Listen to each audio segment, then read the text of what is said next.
नमस्कार, स्वागत है आपका डेली न्यूज में और दिन भर की तमाम खबरों के साथ मैं हूं आरती सिंह। आगे बढ़ने से पहले आइए नजर डालते हैं आज की खास खबरों पर।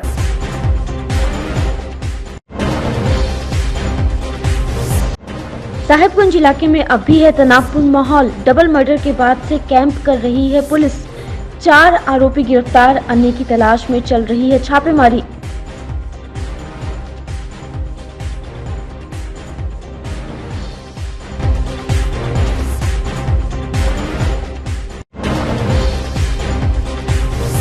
पैक्स अध्यक्ष और उसके भाई की हत्या पर शुरू हुई राजनीति। पीड़ित परिवार से मिलकर जाप सुप्रीमो पप्पू यादव ने नीतीश कुमार पर जमकर बोला हमला।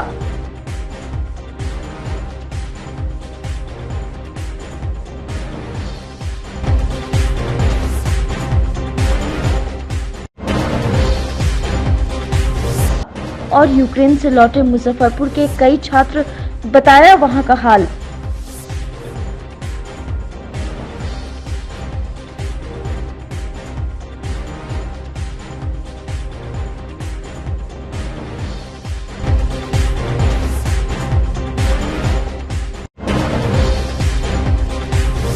तो ये थी सुर्खियां और अब खबरें विस्तार से।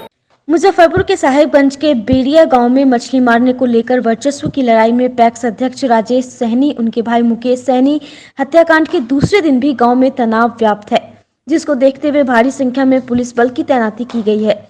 इस मामले में परिजनों ने 15 लोगों को नामजद करते हुए साहिबगंज थाने में एफआईआर दर्ज करवाया है, जिसमें पुलिस ने 4 मुख्य आरोपियों को गिरफ्तार कर लिया है। पकड़े गए आरोपियों की पहचान बैरिया गांव के मनीष सिंह, लोकेश सिंह, फूलदेव महतो और चमन सिंह है। वहीं 11 फरार अपराधियों की तलाश में पुलिस ताबड़तोड़ छापेमारी कर रही है। जिस हथियार से पैक्स अध्यक्ष और उनके भाई की हत्या की गई थी, कुछ हथियार को पुलिस ने बरामद कर लिया है, जिसमें 1-2 नाली बंदूक, वहीं दूसरी DBBL गन और 12 खोखा जब्त किया गया है। एसएसपी जयंतकांत ने बताया कि वर्चस्व की लड़ाई में हत्या की गई है, जो कि सोची समझी साजिश थी। 4 अपराधियों को गिरफ्तार कर लिया गया है, बाकी की तलाश में छापेमारी की जा रही है। 2 व्यक्तियों की जिसमें से की हत्या हुई है। इस मामले में मछली मारने को लेकर के, मछली पालन को लेकर के वहाँ पे तालाब में विवाद था।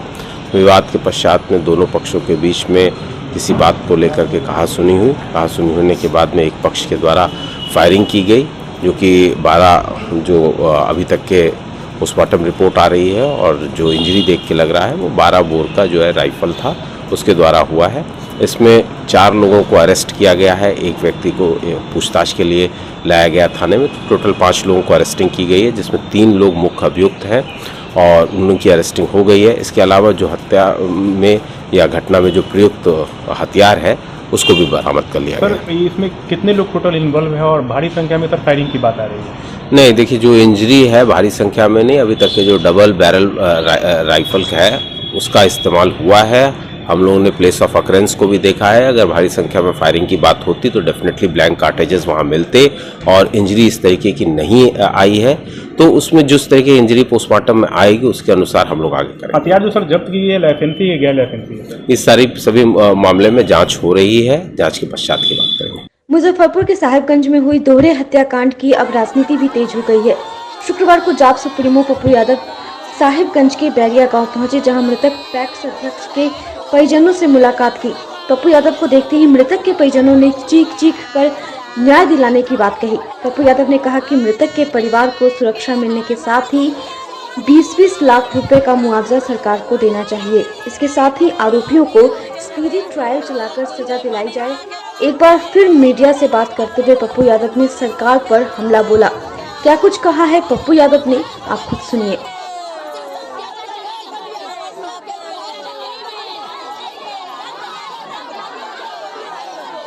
उन्होंने थाना प्रभारी को इन्होंने 65-22 इन्होंने सना दिया, केस किया कि घटना बड़ी हो सकती है। लगातार हमसे रंगदारी मांगा जाता है, फायरिंग जबरदस्ती किया जाता है, दहशत का माहौल बनाया जाता है और हम लोग जीने के लायक नहीं।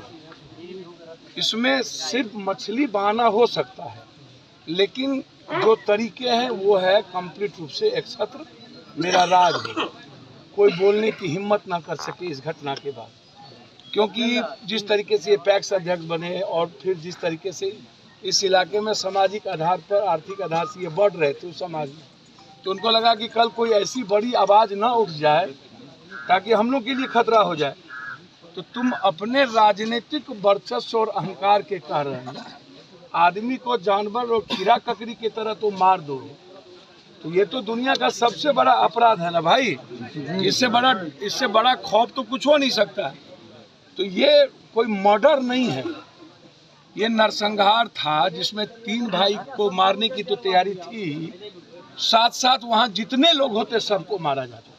वो तो लगभग जितने मछुआरे बाहर से आए या जो लेने आए वो वहाँ से बाहर भागे।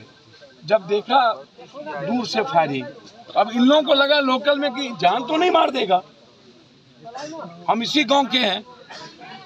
इन लोगों 3 नरसंहार में उन पर भी 302 का मुकदमा लगना चाहिए। आप सस्पेंड कर दीजिए, हटा दीजिए, जान तो चली गई ना भाई। तो सस्पेंड करने के बाद क्या जान लौट सकता है दोनों भाई का? नहीं लौट सकता है। तो यदि जान नहीं लौटेगा तो जो कंप्लीट है, जो इस घटना को करने में वाक ओवर दिया है या थाना प्रभारी को पैसा मिला करके तब जाकर के ये घटना घटी है, तो आप पूरी इंक्वायरी करिए, थाना प्रभारी को डिस्चार्ज करिए, उसको भी 302 के मुकदमे में डालिए, किसकी इसमें भूमिका है उसको देखिए। और ये 302 का मुकदमा और मछली के चलते नहीं है, अदतन ये लगातार साजिश लंबी चल रही थी और लंबे समय से साजिश करके इतनी बड़ी घटना की गई है। तो इसीलिए इसको 3 महीने के अंदर स्पीडी ट्रायल हो, इस पूरे परिवार की सुरक्षा की व्यवस्था हो, उनके बच्चों को 20-20 लाख रुपया मिले, उनकी दूसरी जो भाई हैं उनकी पत्नी सर्विस में नहीं हो तो उसको कंप्लीट नौकरी दिया जाए, और साथ साथ इनके बच्चों को पढ़ाने की पूरी गारंटी सरकार ले और अविलंब स्पीडी ट्रायल करके इसमें फांसी की सजा। रूस यूक्रेन की युद्ध के बीच भारतीय मूल के हजारों छात्र अब भी यूक्रेन में फंसे हुए हैं। रोमानिया बॉर्डर आने तक मौत का साया बना रहा। इस बीच छात्रों को किसी प्रकार की कोई मदद नहीं मिली। मेडिकल का छात्र योगेश और उज्जवल गुरुवार की देर रात अपने घर लौट आए। यूक्रेन में खौफनाक मंजर की पूरी दास्तां बयां कर योगेश ने बताया कि यूक्रेन से 900 किलोमीटर दूर रोमानिया बॉर्डर पहुंचना मुश्किल था। भयावह स्थिति में सभी अपनी जान बचाने में लगे थे। खाने पीने पर आफत बन गई। यूक्रेनी सेना पहले अपने देश के लोगों को बचाने में लगे थे। उनका व्यवहार भारतीयों के प्रति विपरीत था। भारत सरकार से किसी प्रकार की कोई मदद रोमानिया बॉर्डर तक पहुंचने में छात्रों को नहीं मिली। योगेश के घर पहुंचते ही परिवार में खुशी की लहर दौड़ गई है। आसपास के लोग भी योगेश से मिलने गांव पहुंचे। कांटी क्षेत्र के लस्करीपुर पंचायत के छपरा धर्मपुर यदु निवासी शैलेश कुमार उर्फ गुड्डू सिंह का पुत्र योगेश कुमार है। वहीं साहू कॉलोनी के रंजीत कुमार शाह के पुत्र उज्जवल कुमार भी कल देर रात वापस यूक्रेन से अपने घर पहुंचे। उनके पहुंचने के बाद परिवार में जश्न का माहौल है। वतन वापसी के बाद परिजनों की चिंताएं खत्म हुई। उज्जवल और उनके परिवार के लोगों ने भारत सरकार को धन्यवाद देते हुए कहा कि जिस प्रकार मोदी जी उनके बच्चे को लाए हैं वैसे ही बाकी बच्चों को भी ले आए। माहौल तो अच्छा है लेकिन अब पूरी तरीके से अच्छा नहीं है, क्योंकि हमारे लिए, हमारे घर के लिए अच्छा है। कुछ परिवार है जिनके लिए अभी भी वही हालात है जो हमारे यहाँ 10 दिन पहले था। तो इसलिए जल्द सरकार का सहयोग कितना संतोषप्रद रहा? संतोष फल तो जब वही तक था जब हम रोमानिया क्रॉस कर गए। उससे पहले हमारे लिए वो असंतुष्ट छोड़िए, वो 0 से भी नीचे था। स्थिति कैसी थी वहाँ पे? स्थिति ऐसी थी कि कब कहाँ बम गिर सकती है वो हमें नहीं पता। तो हमें जब बस भी किए तो हमें बच के चलना है। हमने बहुत रास्ते बदले। जो रास्ता हमें जल्दी से जल्दी कवर हो सकता था उसको हमें 14 घंटे 15 घंटे में करना पड़ा। रोमानिया बॉर्डर तक आने में कितना बड़ा संघर्ष का सामना करना पड़ा? रोमानिया बॉर्डर तक आने में ही संघर्ष था, उसके बाद तो कोई संघर्ष वैसा नहीं था। मेन था रोमानिया बॉर्डर में आने में दिक्कत हुई हमें। उसके बाद सरकार थी, लेकिन जहां हमें बहुत ज़रूरी थी कि सरकार हमें कुछ मुहैया कराए या कुछ भी कराए, अब वो कह रहे हैं कि हम आपको फ्री में ला रहे हैं। तो फ्री में लाना वो हमारे लिए मायने नहीं रखता है। आप अगर हमें बॉर्डर के इस पार से ला रहे हो, हमें उस साइड से लेके आते, आप फ्री में नहीं पैसे लेके ही लेके आते, तो हमारे लिए बहुत अच्छा लगता कि आप हमें कुछ सपोर्ट है, बैकअप है। लेकिन वहाँ पे हमारे लिए बैकअप नहीं था, वहाँ जो थे सो हम खुद थे। हम सीनियर, हमारे जूनियर्स की रिस्पॉन्सिबिलिटी हमारे ऊपर जो सीनियर उनकी रिस्पॉन्सिबिलिटी हम, तो हम लोग ऐसे कोऑर्डिनेट करके अभी तक एक दूसरे को। रोमानिया बॉर्डर से कितने दूर पे आप लोग रहते थे? यूक्रेन में हम लोग रोमानिया से 800-900 किलोमीटर दूर थे, जिसे हमें बस के द्वारा जाना पड़ा। यूक्रेनी जो फौजी थे और वहाँ यूक्रेनी के जो लोग थे, उनका कैसा स्थिति था आप लोगों के प्रति, कैसा ट्रीटमेंट? पहले तक तो जब तक वॉर नहीं हुई थी, यूएन की मीटिंग नहीं हुई थी, तब तक अच्छा था। जब से यूएन में उन्होंने वोट नहीं दिया, न्यूट्रल हो गए भारत में, तब से हमें दिक्कत का सामना शुरू हो गया। क्योंकि लोग तो अच्छे से व्यवहार करते, लेकिन जो फौज थी उनका व्यवहार हमारे प्रति बदल चुका था। क्योंकि पहले हम भी रोड पे घूमते थे तो हमें कोई पुलिस नहीं कुछ करती थी, या फिर हमें कभी कोई दिक्कत होती थी पुलिस आ जाती थी। लेकिन जो उस दिन उस रात का जो व्यवहार था वो हमारे लिए एकदम विपरीत था, कि हमने कभी उनको उस रूप में देखा ही नहीं।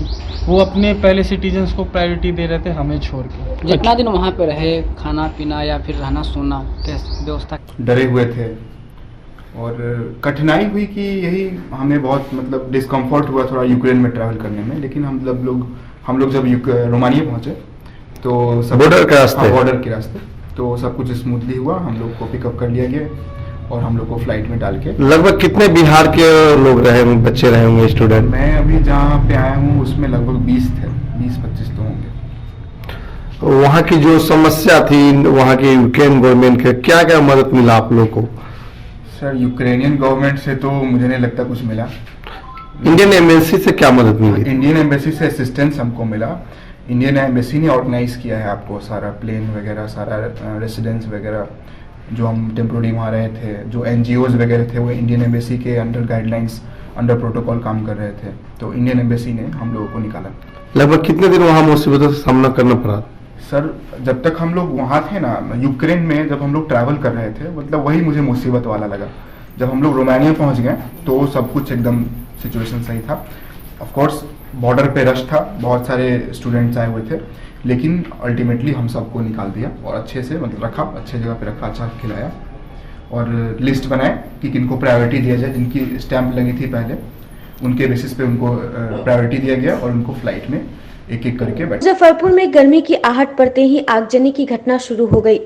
गुरुवार और शुक्रवार को 2 जगह पर आग ने तबाही मचाई है। आगजनी की पहली घटना सकरा की है, जहां देर रात रामपुर कृष्ण पंचायत के रेपुरा गांव स्थित हजाम टोला में अचानक आधा दर्जन घरों में आग लग गई, जिससे मौके पर अफरा तफरी का माहौल बन गया।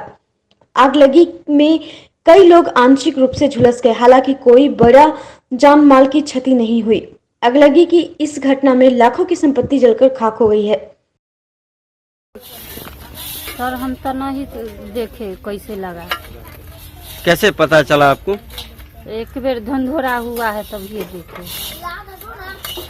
कितना घर जला है? घर तो 5 गो घर जल।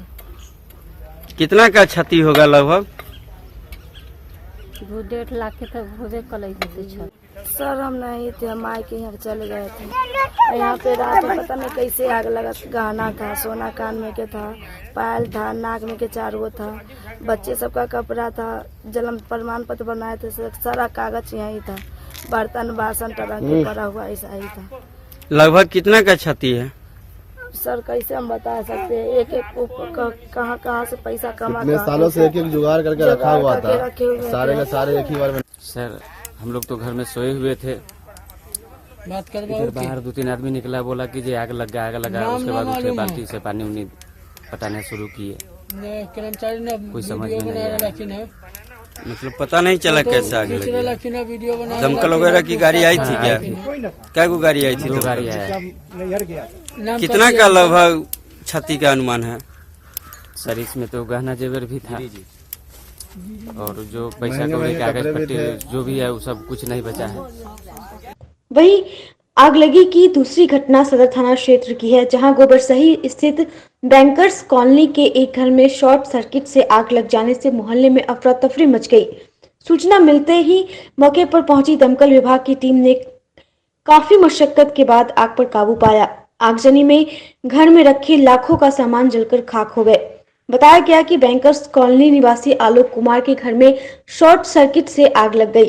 कीमती सामानों को तो बचा लिया गया, फिर भी लाखों की संपत्ति जल गई। उन्होंने बताया कि पत्नी को ऑफिस छोड़ने गए थे, इसी बीच फ्रिज में आग लग गई। कुछ ही देर में आग पूरे घर को चपेट में ले लिया। जस्ट हम आए हैं तो देखे कि आग लगा हुआ है। Maybe I think fridge से आग लगा हुआ है, कंप्रेसर फटा होगा उसी से। आप कहाँ गए हो? हम वाइफ को छोड़ने के लिए गए। उसी क्रम में भाई ताला लगा हुआ है। Short circuit. हाँ, शॉर्ट सर्किट। क्या नाम हुआ? मेरा नाम आलोक। एड्रेस क्या कुछ घटना है? घटना ये कॉल मिली फायर स्टेशन से, जो आए फौरन में, और यहाँ आने के बाद घर में फ्रिज थे और कुछ सामान टेबल कुर्सी थे, उसमें आग लगी हुई थी। हम लोग फायर ब्रिगेड की गाड़ी, हम लोग कर्मचारी लोग आके तुरंत आग को काबू पाए और अभी आग पूरे ठीक ठाक में है, कोई दिक्कत नहीं है, कुछ भी ज़्यादा जान जीव की क्षति नहीं हुई है। शुक्रवार को जिलाधिकारी प्रणव कुमार ने एईएस यानी चमकी बुखार को लेकर अधिकारियों के साथ समीक्षा बैठक की। बैठक में जिलाधिकारी प्रणव कुमार ने उपस्थित सभी पदाधिकारियों और चिकित्सकों को संबोधित करते हुए कहा कि विगत वर्ष की भांति इस बार भी सभी विभाग आपसी समन्वय के साथ कार्य करना सुनिश्चित करेंगे ताकि चमकी बुखार की चुनौतियों का सफलतापूर्वक सामना किया जा सके। जिलाधिकारी ने कहा कि एईएस पर प्रभावी नियंत्रण के मद्देनजर विभिन्न कोषांगों के द्वारा किए गए कार्यों के अलावे प्रचार प्रसार जन जागरूकता कोषांग की अहम भूमिका होगी। डीएम ने अधिकारियों को कहा कि जागरूकता अभियान में तेजी लाएं ताकि चमकी को धमकी दिया जाए। जिलाधिकारी प्रणव कुमार ने बताया कि सभी परिवारों तक हमें पहुंच बनानी होगी, गांव ही नहीं बल्कि वार्डों तक पहुंचना होगा। साथ ही विभिन्न माध्यमों से व्यापक जन जागरूकता अभियान चलाना होगा ताकि हर व्यक्ति को जागरूक किया जा सके।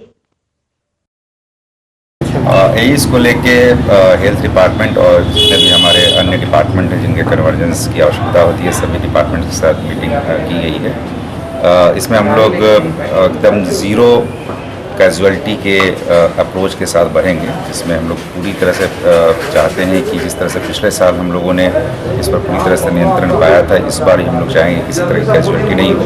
हम लोग का उद्देश्य होगा कि ज़्यादा से ज़्यादा हम लोग आइडेंटिफिकेशन कर सकें। जो भी ऐसे यदि बच्चे पीड़ित होते हैं तो उनका आइडेंटिफिकेशन हो जाए और आइडेंटिफिकेशन होकर तत्काल उनको ट्रीटमेंट मिल जाए, ये हम लोगों का अप्रोच रहेगा।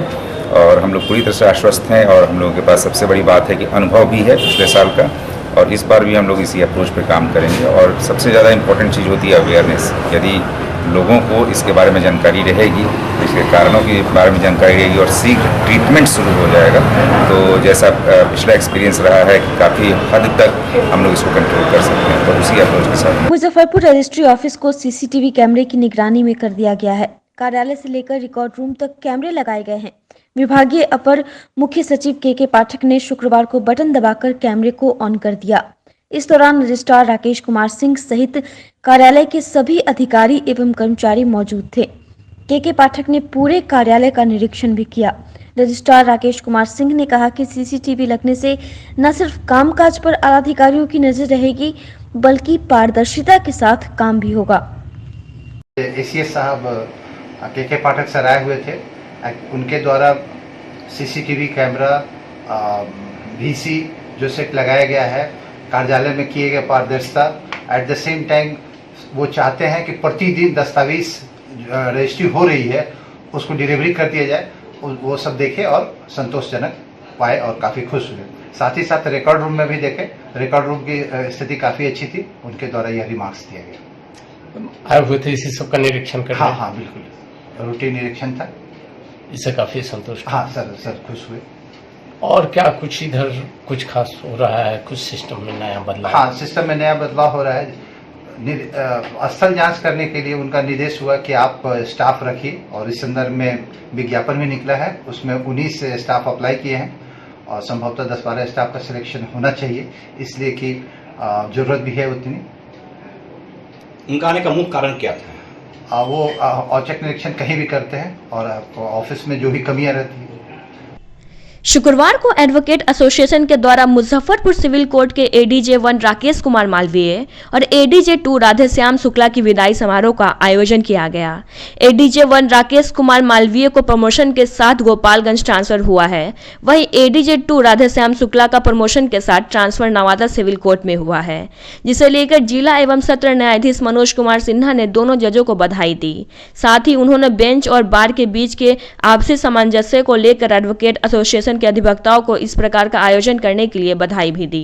एडवोकेट एसोसिएशन के प्रेसिडेंट रामशरण सिंह, महासचिव advocate Virendra Kumar Lal, Bihar state bar council के पूर्व सदस्य एडवोकेट उमेश प्रसाद सिंह, सहायक सचिव अमर हसन सहित कई अधिवक्ताओं के साथ दोनों जजों को बुके देकर सम्मानित किया गया और उनके उज्जवल भविष्य की कामना की गई। समारोह के दौरान एडीजे 1 राकेश कुमार मालवीय ने बताया कि मुजफ्फरपुर में उन्होंने कई अहम मामलों में फैसले सुनाए, जिसमें बालिका गृह, जाली नोट सहित कई मामले ऐसे हैं जो हमेशा उन्हें याद रहेंगे। आज बार के मेंबर्स के द्वारा यहाँ से जाने वाले 2 एडिशनल सेशंस जज जो प्रमोट होके क्रमशः गोपालगंज और नवादा प्रिंसिपल जज फैमिली कोर्ट होके जा रहे हैं, उनके विदाई के लिए यह समारोह का आयोजन किया गया है। ये बड़ा ही सराहनीय है, क्योंकि बार और बेंच बिल्कुल एक सिक्के के 2 पहलू की तरह हैं। दोनों के संबंध रेसिप्रोकल्स हैं और आपसी सहमति और सामंजस्य से जो न्याय की गाड़ी है ये बड़े सुचारू रूप से चलेगी। इसके लिए हर आदमी प्रयासरत है और प्रयासरत होना चाहिए। इनफैक्ट आदरणीय जज साहब की स्टेटमेंट को मैं बस इतना ही मैं जोड़ना चाहूँगा कि एडवोकेट एसोसिएशन मुजफ्फरपुर ने ये एक सम्मान कार्यक्रम का आयोजन किया था, जिसके लिए मैं एडवोकेट एसोसिएशन के जो पदाधिकारी हैं, रामशरण बाबू अध्यक्ष और लाल साहब महासचिव, उमेश बाबू जो स्टेट बार काउंसिल के एक्स मेंबर हैं, राम बाबू सिंह साहब और अन्य तमाम वरिष्ठ और कनीय जो अधिवक्तागण हैं, उनका मैं बहुत आभारी हूँ। Thank you. कोई ऐसा केस सर जो आज तक आपके ध्यान में हो मुजफ्फरपुर? यहाँ बहुत सारे केसेस हमने ऐसे किए हैं। पॉक्सो में मैंने डिसीज़न किया, मैं कुछ दिन एक्साइज में भी स्पेशल जज रहा, उसमें 2 बहुत बड़े अपराधियों का जजमेंट मैंने किया था और उस बीच कुछ विवाद भी उठ खड़ा हुआ था। और अभी हाल ही में कुछ महीने पहले मैंने जाली नोटों के जो तस्कर हैं उनका एक जजमेंट मैंने किया था, और वो अंतर्राज्यीय गिरोह है और उसको मैंने सज़ा किया था। तो ये प्रमुख जो हमारे निर्णय हैं जिनको मैं याद रखना चाहूँगा और उसके बारे में उद्धृत करना चाहूँगा। हे प्रभु अन्नदाता ज्ञान हमको दीजिए जैसे प्रेरणादायक गीत के रचनाकार पंडित राम नरेश त्रिपाठी की 101वीं जयंती और उपन्यासकार कथा शिल्पी फणीश्वर नाथ रेणु की 121वीं जयंती पर स्वर्णिम कला केंद्र की ओर से शहीद भगवान लाल पुस्तकालय भवन में जयंती समारोह का आयोजन किया गया, जिसमें केंद्र के कवियत्री समाजसेवी उषा किरण श्रीवास्तव, मोहन प्रसाद सिन्हा, अधिवक्ता मुन्नी चौधरी सहित उपस्थित लोगों ने उनके चित्र पर पुष्प चढ़ाकर भावभीनी श्रद्धांजलि अर्पित की। साहित्यकार 2 भारत की विभूतियों का जयंती है। फणीश्वर नाथ रेणु को ये उनका मैला आंचल बहुत ही पॉपुलर हुआ था और फिल्म बनी थी उस पर, और देश क्या विदेशों में भी लोग उसको पसंद किए थे। और राम नरेश त्रिपाठी जी का वो प्रार्थना हमको याद है, बचपन में करते थे, हे प्रभु आनंद दाता ज्ञान हमको दीजिए, शीघ्र सारे दुर्गुणों को दूर हमसे कीजिए। और ये हम लोग बचपन में सभी स्कूलों में यही प्रार्थना किया जाता था। मैं आज इनकी जयंती पर दोनों भारत के महान विभूतियों को नमन करती हूँ।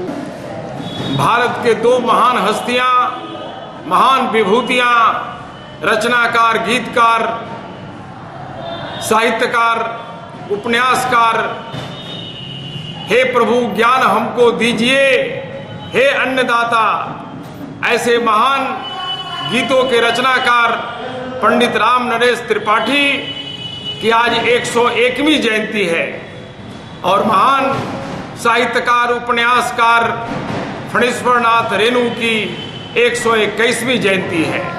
आज दोनों महान साहित्यकारों की जयंती पर स्वर्णिम कला केंद्र श्री नवयुवक समिति ट्रस्ट के संयुक्त तत्वाधान में शहीद भगवान लाल पुस्तकालय भवन में दोनों महान आत्माओं के प्रति हम सभी उपस्थित होकर उनको नमन करते हैं।